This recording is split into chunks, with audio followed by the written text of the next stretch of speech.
What is going on, guys? Welcome to your 77th Java tutorial, and in this tutorial we're going to be learning about something called adapter classes. Now, in the last tutorial, when we implemented from the interface like mouse listener and mouse motion listener, we had to implement 7 different methods, and those are kind of time consuming, and sometimes you don't always want your program to detect all of those different methods. Sometimes you only want your program to be able to tell when a user clicks something instead of drag, release, move. You only need one of those. So what Java did is, in order to kind of save you some time, they made something called an adapter class. And what an adapter class does is it already implements an interface, and it overrides it with a method body that is pretty much a blank body, or pretty much a body that does nothing. And you're saying, alright, what's the point of that? Well, in that way, when you inherit from an adapter class, you only have to override the methods that you need. So it's pretty cool in the sense that you don't have to override all of those 7 time-consuming methods like we did before. You only have to override the ones that you're going to use, and the rest, whenever you do them, they just don't do anything at all, just like we wanted them to. So let me go ahead and show you guys what I'm talking about. I'm going to make 2 variables for our program. Again, get all your imports right here. And the first thing, they're both going to be private variables. I'm going to put string in details. And what this program is going to do is it's pretty much just going to say how many times, well, you'll see what it does. But pretty much this details is going to tell what's going to be displayed in the status bar. So that's all you need to know for now.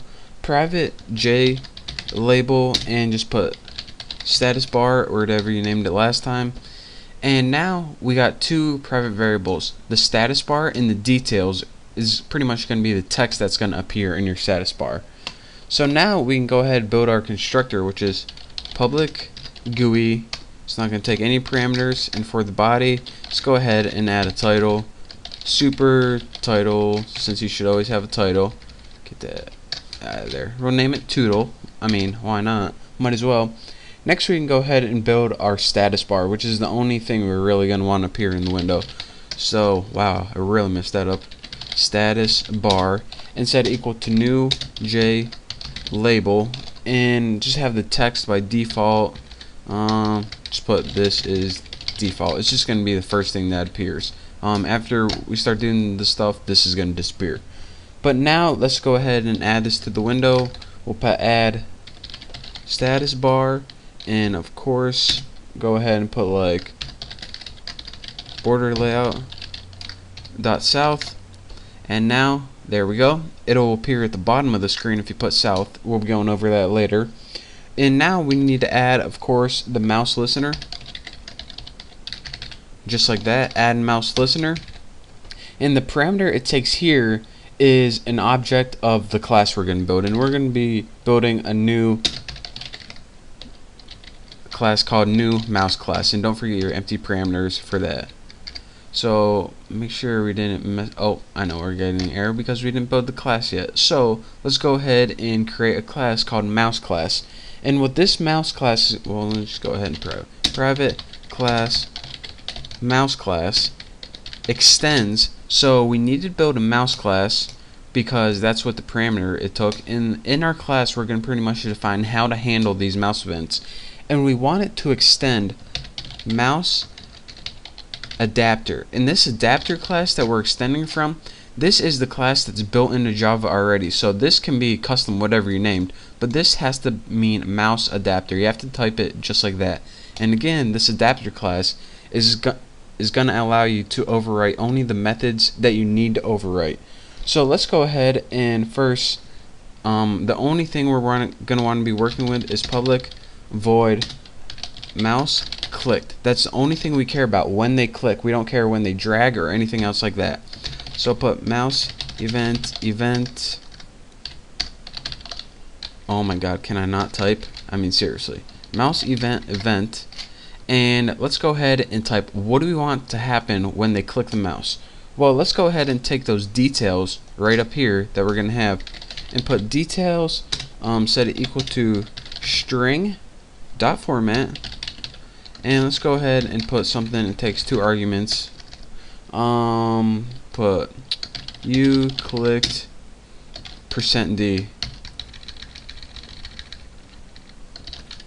So it's going to say you clicked %d, and for %d, what we want to do is take that event, which is pretty much means when we click, and put get click count, just like that. Bam, already filled it in for us. So it's going to say you clicked 5, 6, 18, whatever. Doesn't fill in the end yet. So now we're going to have to make an if statement, and we're going to have 3 parameters to finish this detail variable. So if event, and here's another kind of confusing thing, dot is meta down, and if you're saying, alright, what the heck is meta down and what's it mean? Well, whenever you're building a Java program, you don't really know what kind of mouse the user is using. There's 3 kind of main mouses. There's a 1-button mouse like on the Mac, a 2-button which is like old classic, or a 3-button mouse, and the 3rd button is that scroll wheel. So in order to distinguish the types of buttons that they have, you just can't assume that they're using, all your users are using the same one. So if you ever use the Mac, then how they make up for this the right mouse button is they have something called meta, which is called the command or Apple key, that they can hold down, and when they click the mouse it simulates the right mouse button, or they can hold the Alt key, and when they click the Alt key and click their mouse it simulates the Alt is the center mouse button. So that is how you can tell. For now, when we click the right mouse button it's going to work perfectly, but this pretty much is just for people who use special like 1-button or 2-button mouses. If you have a 3-button mouse, then this is pretty much what it does. So if meta button is down, or is meta down, take your details, and I know I'm probably just going to explain it a lot easier just by showing you what the program is, but add to the end of that details variable, so you clicked 5, we'll say for example, and then go ahead and what do we want to append? Alright, there we go. With right mouse button. So if meta is down, which is mean if they click the right mouse button or if they hold down that meta key, it's going to say with the right mouse button. Else if what else do we want to test? Event is alt down, just like that. Let's go ahead and first put that back, and details plus equals with center mouse button. And the cool thing about this, else by default you don't have to test anything because you know it's just a regular click. Down with left mouse button. So that's how you distinguish between the right, the center, and the left mouse button for different types of mice. And I spelled details wrong, and now I spelled it right. So that's all we have to do. So now we have a variable called details, and it's a string. It starts with you clicked and it says a number, and says with the right mouse button, either, why did I put either? Why didn't I just put with?